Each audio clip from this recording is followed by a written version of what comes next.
तो भाई इंडिया में इतनी लेजेंडरी चीज हो गई, एक प्रेस कॉन्फ्रेंस हो गई। बताओ, कभी कोई प्रेस कॉन्फ्रेंस वगैरह हमारे देश में कोई नेता लोग तो करते ही नहीं है। इतनी सारी चीजें हो जाती हैं। फॉर एग्जांपल, फ्यूल में 20% एथेनॉल डलने लगता है और आपको खबर भी नहीं होती। तो ये जो लेजेंड है ज्ञानेश कुमार, जो है चीफ इलेक्शन ऑफिसर, जिनका नाम एक्चुअली हिस्ट्री बुक्स में लिखा जाएगा, इतनी बढ़िया प्रेस कॉन्फ्रेंस थी। वो तो लगता है ये सोच के आए थे मुझे किसी सवालों का जवाब ही नहीं देना, तो इन्होंने फिक्स किया कि एक बार में पहले 5 जर्नलिस्ट सवाल ही पूछ लें, फिर हम उनका इकट्ठे जवाब दे देंगे। तो हर एक जर्नलिस्ट ने 2 या 3 सवाल पूछ डाले, तो 10 से 15 क्वेश्चन हो गए इनको आंसर करने के लिए। इन्होंने क्या किया, क्लासिक गैस लाइटिंग, पहले पूरा प्रोसेस बता दिया, इलेक्शन कमीशन ये करता है, ये करता है, ये करता है। उस 10 से 15 सवालों में से 1 या 2 का जवाब दिया, बाकी को टोटल इग्नोर ही कर दिया। और कौन से अहम सवाल इन्होंने मिस कर दिए कि एफिडेविट अखिलेश यादव ने भी दिए, उसका आपने क्या किया? जो 7.2 करोड़ वोटर्स हैं उन सबकी एप्लीकेशन और पूरे कागज आ गए क्या?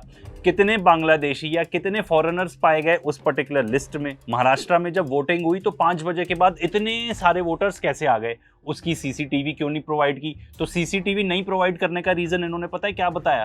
कि भाई वहां पे बहनें हैं, दादी हैं, लोगों की माएँ हैं, उनकी हम सीसीटीवी फुटेज रिलीज कर देंगे क्या? अरे भाई, कोई भी वोट देने आता है रिस्पेक्टेबल कपड़े पहन के ही आता है ना। आप ऐसा बहाना दे रहे हो जब पूरी डेमोक्रेसी पर सवाल उठ रहा है, और सबसे ज्यादा तो आप पर सवाल उठ रहे हैं। कुछ जो फैक्चुअल चीजें इन्होंने गलत बताई वो ये थी कि हम पूरे 7 करोड़ लोगों के पास गए हैं, हमने उनके कागज कलेक्ट किए हैं, एक एक घर तक गए हैं।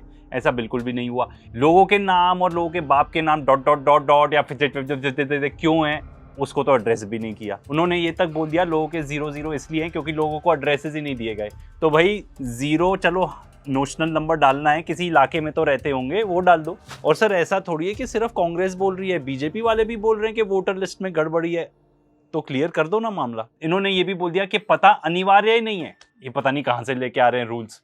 और सर मेरा तो आपसे रिक्वेस्ट है, आप ना इलेक्शंस के लिए रन कर लो। आपकी जो पर्टिकुलर रिस्पॉन्सेस थे ना एकदम नेता टाइप ही थे, जवाब तो किसी चीज का दिया नहीं, और आपको टरकाना तो अच्छे से आता है। और सर एक और चीज तो तय है, वैसे भी इतनी भारी मात्रा में लोगों का पलायन चल रहा है देश से, चाहे अमीर हो चाहे गरीब हो। That trend is set to continue I think after your press conference. Sir मैं तो अभी भी कहता हूं मैं आपके कैंप में हूं, कोई प्रॉब्लम ही नहीं है। आप यूएसबी में इनको दे दो लिस्ट, इलेक्ट्रॉनिक डेटा दे दो, खत्म करो मामला। सब चंगा सी है अपने देश में, कोई प्रॉब्लम ही नहीं है।